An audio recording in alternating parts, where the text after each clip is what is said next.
Welcome to Tanu Science. In this video, we'll learn the answers for answer in brief part from chapter 3 Fluids of class 9th Science.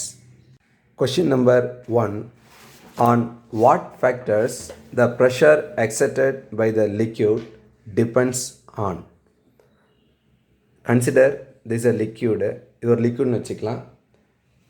இந்த liquid வந்து எவ்வளோ ப்ரெஷரை வந்து எக்ஸெட் பண்ணுதுன்னு சொல்ல போகிறோம். இப்போ எதை பொறுத்ததுன்னு இப்போ டெப்த்து, அதாவது இந்த ஆழத்தை பொறுத்தது.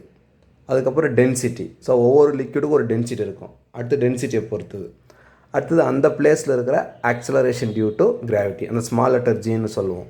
அதாவது 9.8 10ன்னெல்லாம் நம்ம சம்ஸில் வந்து வேல்யூ சப்ஸ்டிட் பண்ணியிருப்போம். அப்போது இந்த லிக்விட் வந்து எக்ஸெட் பண்ணுற ப்ரெஷர் வந்து 3 ஃபேக்டர்ஸை டிபெண்ட் பண்ணியிருக்கோம். ஒன்று வந்து ஆழம், அதாவது டெப்த்து ஹெச். அதுக்கப்புறம் அந்த டென்சிட்டி ஆஃப் த லிக்விட், எந்த லிக்விட் யூஸ் பண்ணுறோமோ அந்த லிக்விடோட டென்சிட்டி. தேர்டு வந்து அந்த பிளேஸில் இருக்கிற acceleration due to gravity, that is small letter G. Now we will see how to write. The pressure exerted by the liquid depends on depth h. Second one, density of the liquid, rho. Third one, acceleration due to gravity, g. Dear student, easy to remember as h rho g, h rho g. Question number 2, why does a helium balloon float in air? Let us consider this is helium balloon. இந்த helium பலூனை வந்து நம்ம ஏரில் விட்டோம்னா இது வந்து ஏரில் வந்து மிதக்கும், ஃப்ளோட் ஆகும், இல்லை வந்து ரைஸ் அப் ஆகும். ஏன்னு சொன்னால் இந்த ஹீலியத்தோட டென்சிட்டி, அதாவது இந்த ஹீலியம் கேஸோட டென்சிட்டி இந்த சரௌண்டிங்கில் இருக்கிற அட்மாஸ்பியர் டென்சிட்டியை விட லோவாக இருக்கும். அப்போ ஹீலியமோட டென்சிட்டி வந்து லோவாக இருக்கிறதுனால இது வந்து ஃப்ளோட் ஆகும் அல்லது ரைஸ் அப் ஆகும். So due to the less density of helium gas, that helium balloon floats in the air. Now we will see how to write.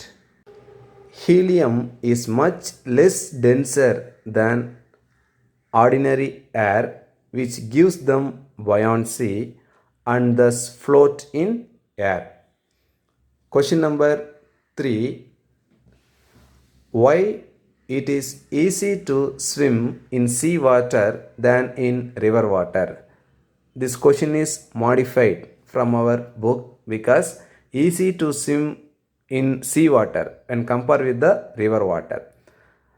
Now we will see the reason. We know that in sea water salinity will be more, so that dissolved salt will be more, so which gives more buoyancy, that is upward force. So swimmer easily can swim in the sea water because salinity of the water is high, the buoyancy also is very high, the upward force is very high, so the swimmer easily can swim in the sea water. But in river water the salinity is very less, that is salt, there is no salt in the river water, so buoyant force also will be very less. So buoyant force லெஸ்ஸாக இருக்கிறதுனால ஸ்விம்மரால் ஈஸியாக வந்து swim பண்ண முடியாது. அப்போ சீ வாட்டரில் salt அதிகமாக இருக்கிறதுனால density அதிகமாக இருக்குது, buoyant force upward force அதிகமாக இருக்கிறதுனால ஸ்விம்மரால் ரிவர் வாட்டரில் ஸ்விம் பண்ணுறத விட சீ வாட்டரில் ஈஸியாக ஸ்விம் பண்ண முடியும். Now we will see how to write. Due to the presence of salts in sea water is denser than river water, which makes swim easier in sea water. Question number 4, what is mean by atmospheric pressure? Let us consider this is earth. Around the earth there will be a amount of atmosphere which comprises of like nitrogen, oxygen, carbon dioxide and some other gases. These gases have some weight. These gases exert pressure on the earth surface and on the earth. So this pressure is nothing but atmospheric pressure. So எர்த்தை சுற்றி என்ன இருக்குன்னா oxygen, nitrogen, carbon di oxide போன்ற atmosphere gases இருக்கும். இந்த gases எல்லாம் குறிப்பிட்ட அளவு wait வச்சுன்னு இருக்கும். அந்த வெயிட்னால் எர்த்து மேலேயோ அந்த எர்த்து சர்ஃபேஸ் மேலேயோ ஒரு ஃபோர்ஸை வந்து எக்ஸர்ட் பண்ணும், அதாவது ப்ரெஷரை வந்து வெளிப்படுத்தும். அந்த ப்ரெஷர் தான் atmospheric pressure. Now we'll see how to write. The pressure exerted by the atmospheric gases on its surroundings and on the surface of the earth is called atmospheric pressure. Question number 5. State Pascal's law. Let us consider this is incompressible liquid. அதாவது அழுத்த முறா திரவம்னு சொல்லுவாங்க.